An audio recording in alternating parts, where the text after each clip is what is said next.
Welcome to the podcast, Restore Yourself, Restore Your Marriage, where it's all about discovering the thoughts that get you in the mood, the thoughts that get you out of the mood, and how creating a deeper connection with yourself creates a deeper connection with your spouse.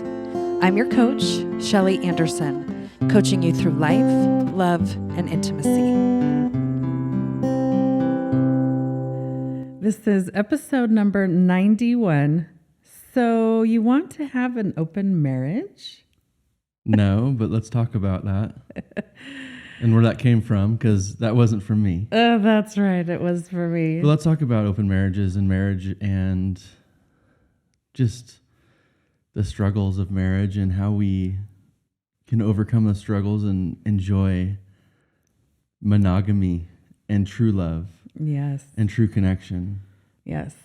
So I had a dream the other night where all of a sudden we were considering having an open marriage.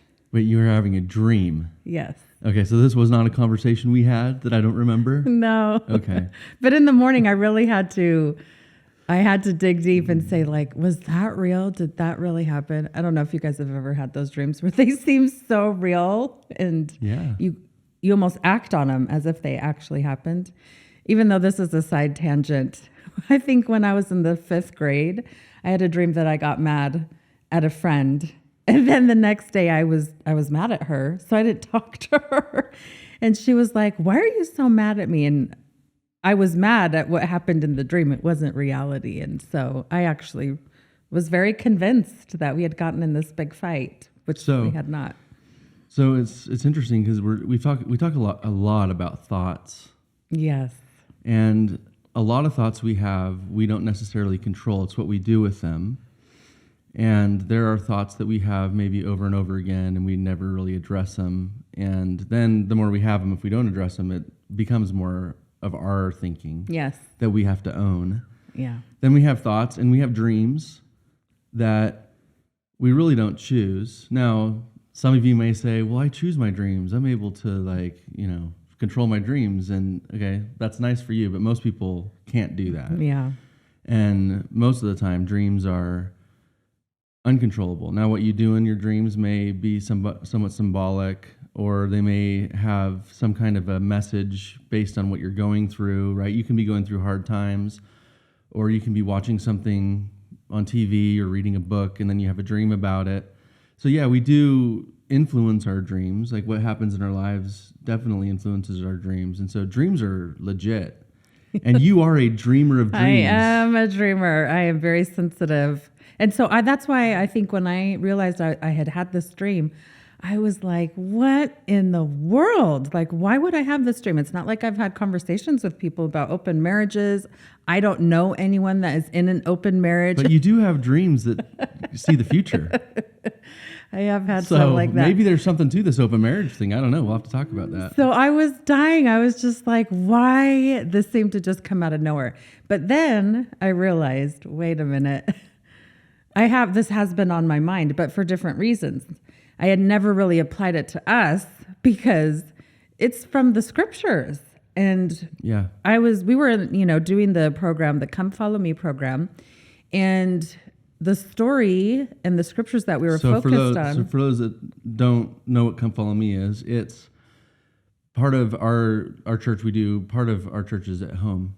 So yes. We have a program for our family to study the scriptures together, and that's the Come Follow Me program. And that's also, it's topical. So our Sunday school classes at church also use some of the same material from the scriptures. Yes. And so we were in the Bible. We were studying Genesis, and we had been talking about the story of Abraham, Isaac, and Jacob. And so as we got into the story, I think because when I was reading it this time, it was from a life coach perspective. And because we focus on marriages, I was very interested in the family dynamics and relationships, whereas I think the last time I had read the Old Testament, I was not a life coach. And so I just read it mainly for the story and, just to know the facts and the message. But this time I read it completely different. And so, in all honesty, it kind of was on my mind. And I was really, really kind of taken back by all the family drama. Lots of family drama. Lots of family drama, because there are so many things happening. And we look at these great prophets, Abraham, Isaac, and Jacob. You know, we put them on a pedestal of like what they brought to the table and the blessings and the covenants. The sacrifice that come through them. And so as I was reading the scriptures this time, I was like, wait a minute. These are these great families, and I'm reading it thinking there's a lot of family drama. There is no perfection here. They are very human, and I think that's something I ended up just loving about reading it again this time. Is it really shows that no matter where we are in our lives, we're going to make mistakes. We're going to get things wrong. We're going to attempt to try to do the right thing in all the wrong ways sometimes. So they were in a fallen state too. Oh, in a mortal, imperfect state. Yeah. But, you know, our Heavenly Father, He knows our potential. And He does not say like, hey, you didn't get it right when you were in your teenage years, so you're kind of out. He gives us so many chances and opportunities, and that's what I kept finding in these stories. But also, again, with the family drama, it does relate a lot to marriage. It relates a lot to being able to have children. That was a huge thing back in the day.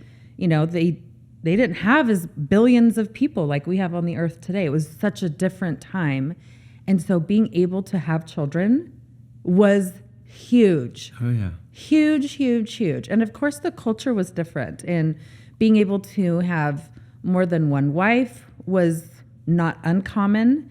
And being able to take handmaids as a second wife or a third wife to help in the population of the earth, that was more common than it is today.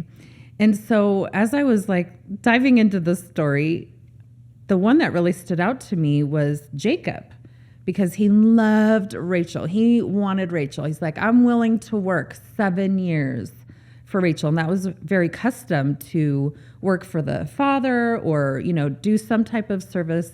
I think it was normally 3 years, but he even went above and beyond and was 7. He's pretty much buying her. Kind of. But that was the custom back then. And it was also to ensure that the daughter, Rachel, had her own dowry. In case something went wrong, she was secure. And so... Where's your dowry? Yeah, let's talk about the dowry.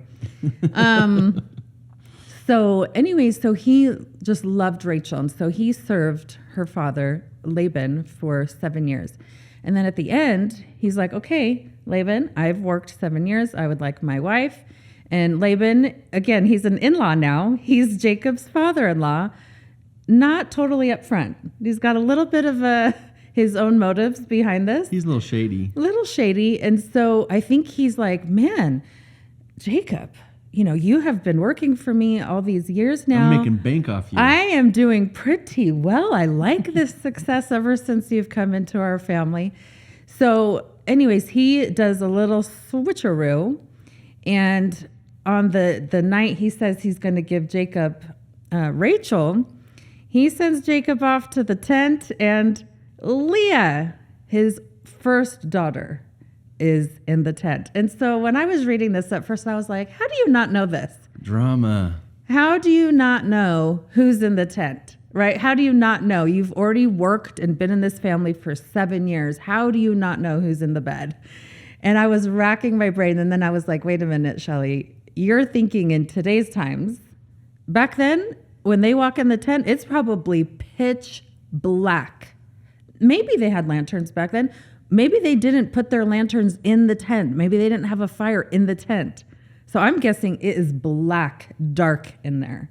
And so, yeah, when they go in, you know, Jacob probably thought it was Rachel. And I'm sure they didn't have like 20 conversations right then to like verify that.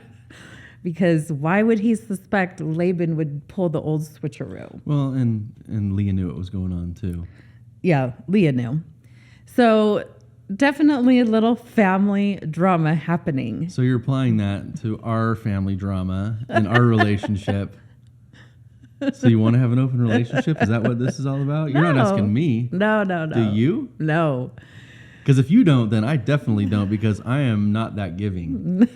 If we're going to have an open relationship, I'd say, well, yeah, I can have multiple women, but you can't have multiple men, right? Open relationship means it goes both ways. I'm not into that. No. I'm not into the other one either, but we can talk about that. Yeah, so, I was just thinking, oh my goodness, we have this father-in-law and his first daughter, Leah, who are kind of like plotting a little bit against Jacob and Rachel. And Jacob finds out the next morning, like, what has happened. He feels kind of betrayed. Like, why have you done this? And the dad's response, Laban's response, was like, well, it's not our custom to give away the younger daughter first. Like, we have to marry off the oldest daughter. Or you stuck with them. Yeah. And so he's like, you can just have Leah, too. You can still have Rachel as well. But now I'm going to want you to work 7 more years for Rachel. Wow. That's some deep love, because Jacob commits. Anyways, long story short. Well, and he's also procreating with Leah. Yes. So he's having lots of babies. Leah is blessed, right? In the scriptures that says that God opened up her womb, and she has several babies. I think she has 4 right out of the gate with Jacob. And so Leah is watching her sister with the man that she wants to be with, and she's watching them have babies. And I'm sure she's not feeling so happy about that. I'm sure there was a lot of jealousy and anger. And you can kind of see, as you read the scriptures, a little bit of that animosity that they had towards each other. Because at the same time, Leah, even though she was having babies, like that was her like one up, right? She also knew that Jacob's heart was for Rachel. And so you can hear in the scriptures and the language that she uses, it's like, well, Jacob always wants to be with you, so the least I can do is have babies. So this is interesting, because we're not talking about an open marriage like we talk about today, because that really is like swinging is kind of what we define that as in our culture. Like, so we both would be having affairs, but we'd know about it. We're talking about plural wives here and polygamy, which is multiple women and one man. And, for those of you that know that we're members of the Church of Jesus Christ of Latter-day Saints, just so you know, we don't practice plural marriage at this time. No, it's been banned for quite some time. So it hasn't been a practice in our church, and there are break-offs that still practice that. But there's scriptural comparisons that we can make to that, as far as populating the earth and those kinds of things. But we're not promoting that. So those of you that might be thinking that we're going in that direction, that's not the direction that we're going. We're not talking about that, but we just want to address it for a second. Okay, yeah. Now back to what you're talking about. Yeah, so it just really made me think about, these families that we look up to in the scriptures. And I'm like, look at what's happening though, right? These sisters are not happy with one another. They're probably not happy about the situation. It's not ideal for them. And I was thinking that would be so challenging and not an easy thing to go through, especially when your heart is involved, right? It's like, I think about Leah, like that would be hard for her to watch her husband, who she's having babies with, always want to be with her sister. Okay, so let me just throw this out there, because most men who are in a monogamous and committed marriage aren't going to admit that they have thoughts about having sex with other women. Yeah, I think that's true. Well, these are thoughts that I think most men have. If you don't, then I think you're an exception. Now, that doesn't mean that you're dwelling on it, doesn't mean that you're fantasizing about it or pursuing it, but there are thoughts that cross men's minds. And when things aren't going great with their wife, maybe those thoughts cross more often, because maybe they don't feel like they're appreciated by their wife enough. Maybe they feel like she's not taking care of herself, or maybe she doesn't, isn't doing what you expected her to. Things aren't going the way that you expected when you got married, right? These are all things that happen. Now, I'll just say this. In this world that we live in right now, there is an absolute attack on marriage. And it's kind of not really an attack on marriage. It's an attack on men and it's an attack on women. Yeah. And there's all these philosophical things and moral questions that we ask ourselves. And there's all these stressors in our lives. There's wars and rumors of wars. And there's the stresses of the economy. And there's, as a man, there's a lot of stressors that I have that are all about trying to make sure that whatever happens in the world, we're ready for it. And now I'm a little bit of a prepper. I'm not like a nutcase about it, but I'm pretty realistic about the things that could happen. And so I do spend a lot of time thinking about making sure that my family is taken care of. But even within that preparation, there's a lot of stress that I have because sometimes I don't think that you see that the same way that I do. Right. And so when I spend time on that, when I spend time reading and learning, I think oftentimes you get frustrated with me. Now, that's just something that I do that takes time away from you and the children, but in my mind, it's valuable. Right. Okay, now, how many of you have husbands that do things that you see take time that you don't see as valuable as they do? Right. How many of you? Raise your hand. Because I think every single one of you, if you're married, and men, you too, you think about your wife, we all have things that we do that the other one thinks, why are they doing that? That's a waste of time. They should be doing this and the list. Right, the list. And the expectations. And we've talked about these things, the shoulds. Pack your shit up. Yeah.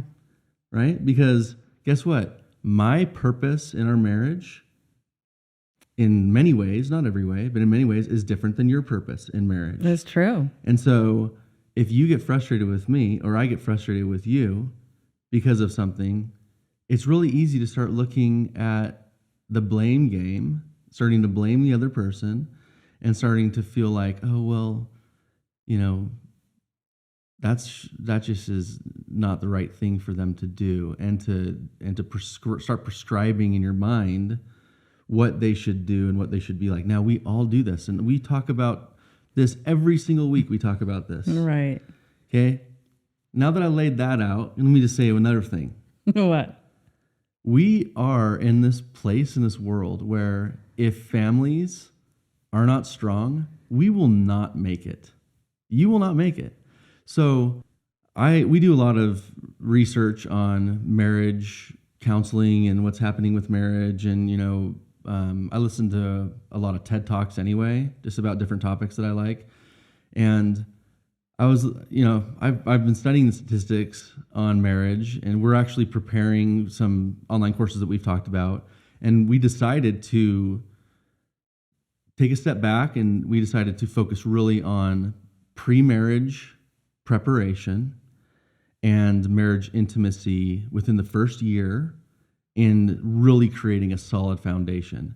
Now, in doing that, we also are creating a course for married people that is all about improving intimacy and reigniting your intimacy and your connection, because we have to. Now, here's the stats. We know that of first marriages, right now about 40% of first marriages end in divorce. 40%. And that number's going up. That number exceeds 50% when you include second and third marriages. Right. So over 50% of people that total get married get divorced. But we still get married. Like if someone said, yo, you want to go to New York and take a plane, you have a 50% chance you're going to make it. 50% chance you're not. Are you going to get on that plane? No, most people won't. Hell no, you're not getting on that plane. Even if it was like 10% chance you're not getting on the plane. Luckily, air travel is the safest way to travel. So we get on planes, we don't even think about it. Now things happen. But you're told that your marriage has a 50%, 40 to 50% chance or higher, maybe some of you have been married more than 3 times, that it's not going to last and you are going to be divorced. But we still do it because we think, oh, well, that doesn't apply to me. That doesn't apply to me. Doesn't apply to our marriage. Look how in love we are, right? Like the people that we're helping as far as preparation for marriage, These young people are in la la land. Yeah. We were in la la land at one time. Yes. Right? They don't think anything could ever go wrong. And then like the first week of marriage, they get in a fight and then it's the end of the world.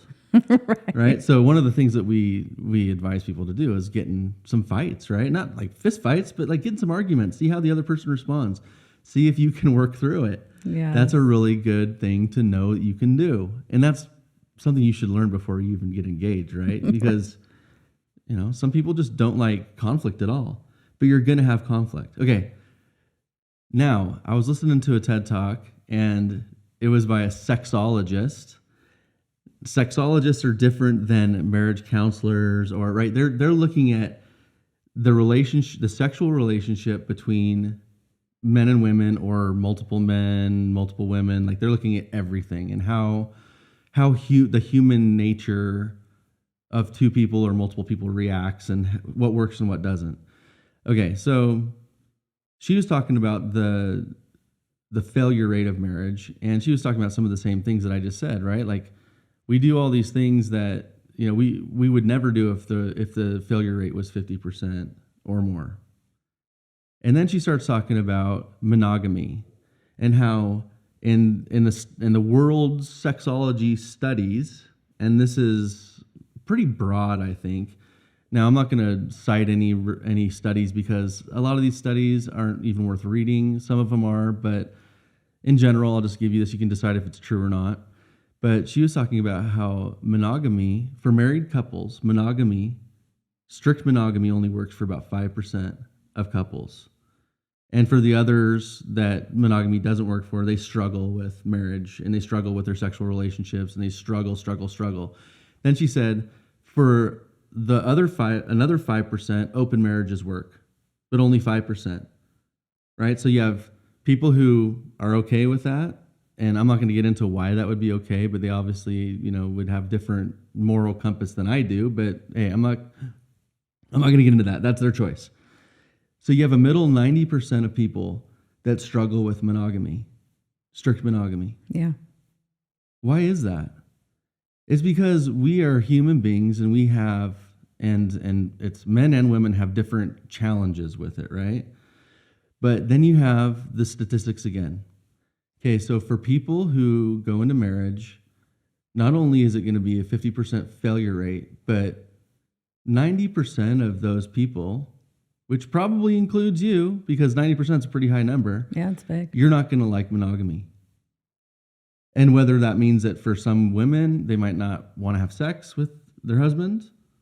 Some women might want to have more sex with their husband. Some men want to have more sex than just with their wife, right? But we still have to live within the boundaries of being monogamous. We're not talking about people who are going out and cheating, right? Those people end up in the divorce bucket. Yeah. Or in the 5% open marriage bucket. And those statistics on that end up in divorce too. Not every single time, but most of the time. Okay, so my point here is marriage is really difficult and intimacy is really difficult. And I was thinking about this, especially when she started talking about the successful people are those that are monogamish. Oh, I just heard about this too. This is a new age term for marriage. If you want to be successful in marriage nowadays, you need to be, based on the statistics, monogamish. And so what does she say that is? Monogamish does not mean that you are actually cheating on your spouse. But it means that you support me in my sexual fantasies, not just with you, but with other women. So we go out to a restaurant and a pretty server is serving us. Yeah. And for you to have a successful monogamish relationship with me, because I'm the man and I'm the one who's thinking about this stuff, right? Right. Well, not always. But you would say, oh, hey, babe, she's super hot. Why don't we take her home tonight and have a threesome? Now, we're not really going to have the threesome, but we're talking about it. We're fantasizing together. And then when we go home and we make love, we're talking about the waitress. She's not there, but we're talking about her. Interesting. And we're able to have a heightened sexual experience, because all of a sudden I'm like, oh man, my wife's totally into me having a threesome with her and the waitress or whoever it is. And the reason why these sexologists say this is healthy is because the man's thinking about it anyway. And so now you're supporting me in my thoughts and at least accepting the fact that I'm thinking that way, right? And we're able to talk about things. We're able to talk openly about my feelings and my fantasies about other women. Okay, now I think that's all total bullshit, personally. Right. Now, I don't think that the bullshit part is the fact that men think about these things. I think it's super unhealthy to say that that's the way to have a wonderful monogamous marriage, because what she is not including, she's taking status quo. She's taking, or these sexologists, I shouldn't just say she, because she's basing this on a whole bunch of other studies. What they're saying is this is the status quo of people who get married and don't have the tools necessary, don't do the preparation necessary, and they're including people who have religious beliefs too. They're including people who have moral standards in their lives, but they're not including people who prepare properly and who have the kind of connection that allows them to talk about these things without having to fantasize about it together. Right. Right? We've talked about, okay, we had an episode called Sexy Math. Yes. Okay, and when you talked about me sharing with you how often I think about sex, and then with your clients talking about the numbers of times their husbands think about sex, which is completely different than the number of times they think about sex in a given day, month, year, lifetime. Yeah. Okay, so talking about that, I think, is really healthy. Yes.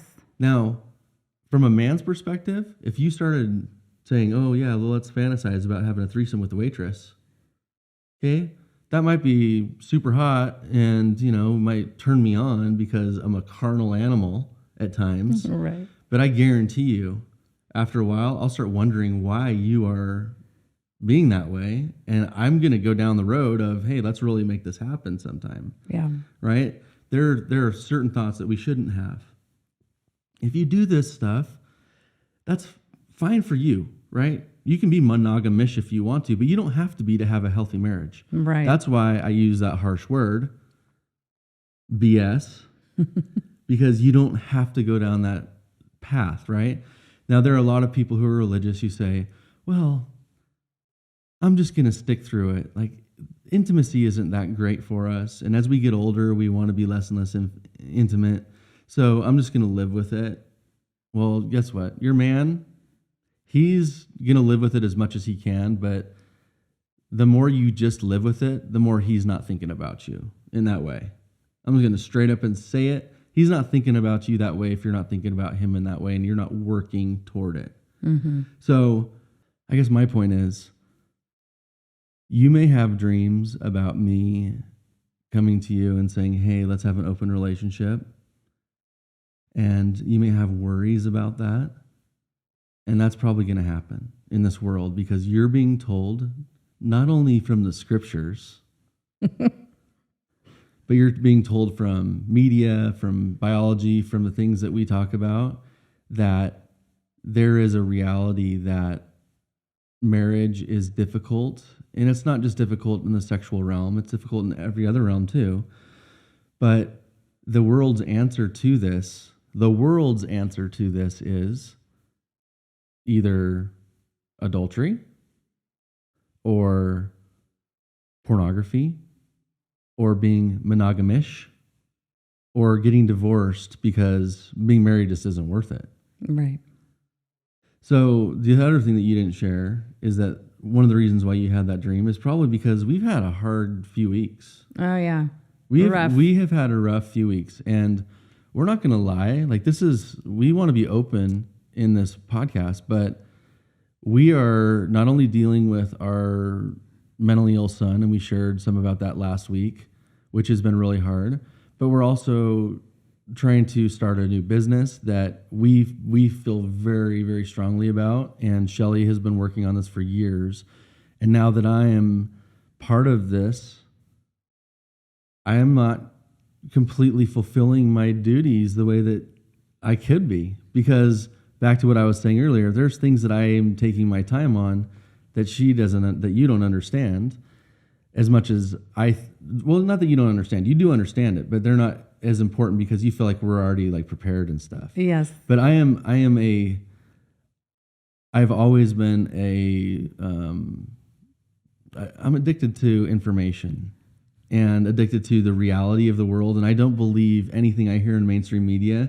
So for me to have to go and find out what the truth is, it takes me time. Yeah. Because I have to overcome the spin, and I have to overcome the official narratives and all the bullcrap that we hear from, people that want to manipulate us. Yes. And the reason why I do that is because I want to make sure I know what's really happening so that I can keep my family safe. Now, you already know all these things, but you listening, your husband probably has some of these things that he feels is more important than you think. Yeah, right? I think that's true.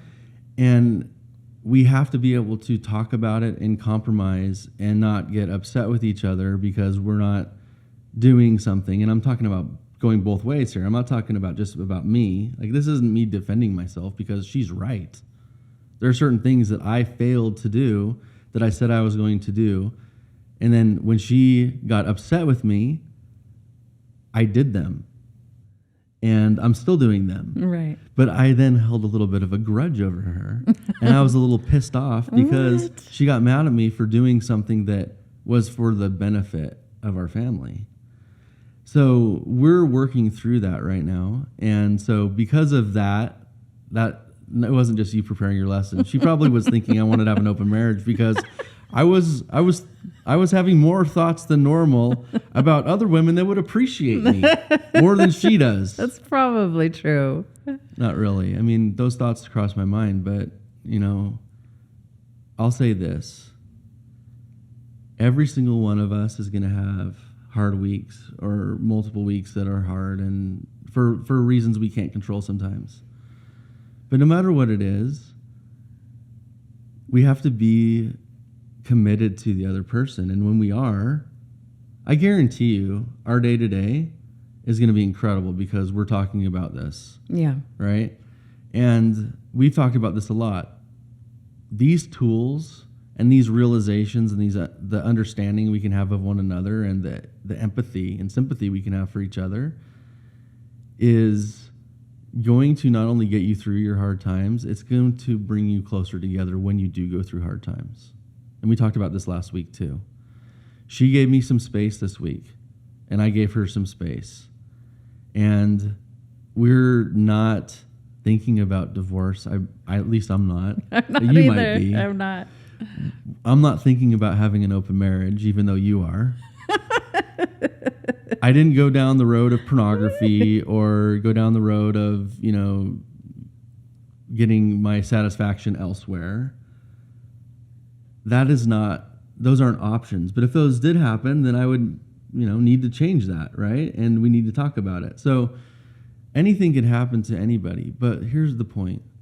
We do everything that we can to stay close when things are difficult. And if we can do that, then we will be more intimate and more connected than we've ever been. If we just let it go and be like, oh, well, I'm just not going to deal with it. I'm just going to relax and let him have his space for a really long time, and I'm just going to keep doing my thing. Then we just get farther and farther apart. Yeah. Your distance will grow just like your connection will grow. Because distance is like nourishing a plant too. Yeah. Right? You're nourishing a weed. Yeah, you get used to it. You get used to it, and it actually becomes kind of nice because now you don't have to deal with the other person. Oh, yeah. Right? Like when we're not close, it's hard to go get close again. And I think this is true for everybody because now I got to deal with you. Right. That's what we don't want to do is deal with another person who thinks and feels totally different than we do. Right. That's hard. It's hard because now you got to work through it. But when you do, it is so much better. And I can feel it in my loins. You know what I mean? Yeah. And I'm not talking about just like, I don't want to just have sex. Like, I want to have a baby. I want to have a baby. Okay, that's a little, I'm overdoing it. We were done having babies a long time ago. Yeah, babies are done. But my point is, work through your stuff. Yeah. And open up with each other and be real with each other. And if you can do that, you will find that it is not easy, and it might be really difficult at times.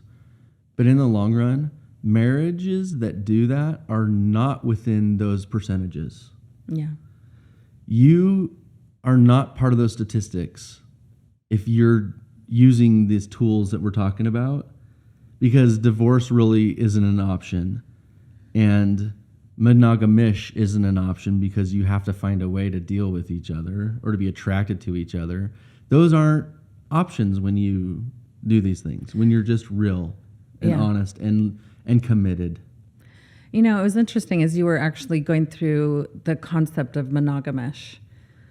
I was totally thinking the points that you were bringing out, like how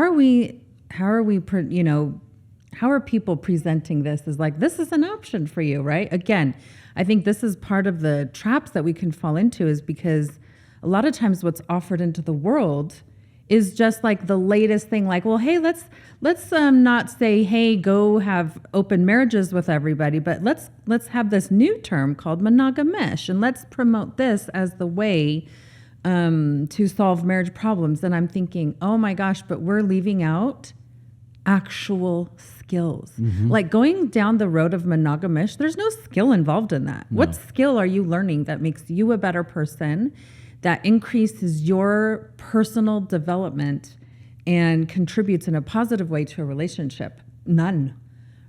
Because if people are already fantasizing and you act on it, what skill is involved in that? And so I really was thinking like, oh my gosh, where are the people who are standing up for marriage saying, hey, monogamish, like that's not the option. We're standing up for marriage. We are. That's what we're doing. That's right. To say, hey, there's actually a better way, and that is to maybe talk about your fantasies. You don't have to act on them. You don't have to pretend we're going to go all the way, accept all the way. You can just say, what are your fantasies? Let's have that discussion, because I'm your spouse and it's okay for us to share those things. How we act on them doesn't even have to be like the solution, right? No. It's in the sharing where the real closeness comes. And also, I think what's missing in this concept of monogamish is that we have thought work to do. And that's like not even really addressed. It's just like whatever you fantasize, and I guess that is, in your thoughts, but it's not thought work where you're challenging it. It leaves it completely out. And these are all people, many of them, part of the statistics, many of them have gone to marriage counseling. Right. Now, I'm not saying don't go to marriage counseling. If you have major issues, maybe like issues from your childhood or whatever, or psychological issues, there's other help that you need. But thought work is not part of that work. And let's be real. Like, I was going to become a family therapist. I got halfway through that program and I was like, wait a minute, something's not clicking right for me. And what I did learn is that a lot of times when you go to a family therapist or a marriage therapist, looking at porn is an option. Together. As a solution when there are intimacy problems. And I'm sure that's awesome for like a short period of time. And then what happens after, like, right? You all of a sudden your sex life is great, and it's super hot, and then you still haven't figured out how to manage the kids' schedule and the bills. It's just drugs, right? That's what it is. It's just drugs, and they only last for so long, and it's not really fixing the deep intimacy. Yeah, and so I get why people, especially people who value monogamy and who have high moral values and want to stay committed, have a fear of going to get help. I totally get that. Yeah. And so I think that's part of our mission, is to say, hey, there's help out there that still keeps your values as a high priority. And we're not going to tell you to go look at porn. We're not going to tell you to go have an open marriage. We're not going to tell you to have affairs or be monogamish. We're going to say, no, there is a way for you to be in your marriage and work through the hard stuff, develop the skills within yourself so that it's working in the cycle of the relationship. Yeah. And you do that with thoughts. You do that with your own thoughts. not controlling your spouse or their thoughts, but your own thought work. Well, it's your own thought work, but it's also thought work that leads you to serve the other person and to actively love them. That's what thought work, the result of thought work does. Yeah. And it motivates you and helps you realize that, all the things I blame you for over the last 20 years, right? Most of the time, I'm not going to say all the time because, we all make mistakes. Yeah. But most of those blaming thoughts that I've had have never been helpful. Yeah. Never. And they've almost always led me down a path that has taken me farther from you. And they might have felt good in a moment, but they did not feel good overall. And what really feels good is being connected to you. Yeah. Because I love you, and I love you more and more every day. Now, when you are earning something as valuable as love, true love, it is not going to be easy. No. And if you expect it to be easy, then you were lied to. Right. Valuable things take hard work. Yeah. That's part of the way that the plan of God works. Yeah. And I know we've talked about this before, but I think this is an awesome time just to have this little reminder is that relationships, they're not going to be all flowers and butterflies. We need to expect that half of our marriage and half of our time together and the experiences we share, half of them are going to be awesome and half are not. Half are going to be sucky and we're going to hate them and we're going to be like, this is miserable. And if we expect that half are going to be like that and say, oh yeah, that's part of marriage. I need to expect that these hard times are going to come. And that way, when they come, we're like, yep, this is meant to be. I shouldn't be running away from this. This is exactly what I'm meant to go through now. I'm meant to go through the crap. We're meant to go through it. Say it. Your favorite quote. She likes to say, I do hard things. I do hard things. And I say, yeah, you do. Yeah, it's so true. We're meant to do that. We are totally, our bodies, our brains are meant to go through hard, challenging times. So if we're constantly trying to escape them, avoid them, or say we're not meant to be because our marriage sucks right now. No, we actually are meant to be. And our marriage sucks right now. Those two things totally coincide, and that's how it's supposed to be. And it's supposed to be that way so that we can really appreciate and work toward the incredible times. And I think that 50-50 number that you gave, I think over time, sometimes it's going to be 80-20, sometimes it's going to be 90-10, sometimes it's going to be 20-80. Yeah. Right? That's going to vary. But the point is that there is supposed to be opposition in our lives. And that's how we grow. Yeah. And that's how we connect, and that's how we become one. Just because you get married does not mean that you are one. You might be one physically, right? But over time, when reality kicks in, you're going to realize that you're still two different people, and you still have two different brains and two different existences. And not only that, you're both constantly changing and becoming a different person. Yes. So, of course, you're going to have friction. That's beautiful. It's awesome. But you don't, just because of that, you don't need to go down this other path. You need the tools. And I hope you're sharing this podcast with other people, because our goal is always to help. And this is a free podcast that we do. And I hope that more and more people can hear it and be helped by it. But we're trying to be real. We're not trying to be flowery. We're not trying to just do what every other YouTube channel or podcast does. But we're just trying to talk between husband and wife, and maybe you can relate with us on some of these topics. And if you can, then share it with some people, right? Because our goal is not just to help you. If we help you, that's awesome. We've accomplished a great goal. But our goal is to help marriage in general. Yeah. Right? And you're one of millions that are married. And marriage is tough, and people are giving up on marriage. And so stay tuned for more, and stay tuned for our first year course that's coming out for newly engaged and pre-married couples to help them prepare for marriage. because that's something that, we really don't see a lot of, and people are just kind of thrown into marriage without knowing anything about what to expect, and they might have a couple of talks with their uncle, but come on, there's a lot more to it, and you can get started so much better. So anyway, stay tuned for that, and we'll start sharing that. So I'm going to stop talking now because I've said enough. I'm going to get it after this.